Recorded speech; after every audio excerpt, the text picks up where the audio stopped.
LTM мотоциклдар келді.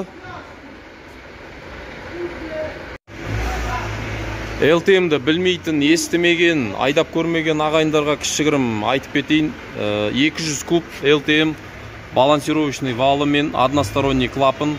Бұлардың головкалары өзгеше болып келеді. Ыстыққа өте төзімді. Бұларды мемлекеттік нөмір алуға болады. Учетқа қойып, документін купли-продажа бәрін береміз. Егер сіз мотоцикл таңдай алмай, қандай мотоцикл аларыңызды білмей жүрсеңіз, сізге LTM мотоциклін ұсынғым келіп тұр. 200 куб балансировочный валымен мемлекеттік нөмір алуға болады. Қолайлы, ыңғайлы, сапалы, өте мықты мотоцикл. Қазақстан нарығында 10 жыл болды. Хабарласыңыздар. LTM мотоциклі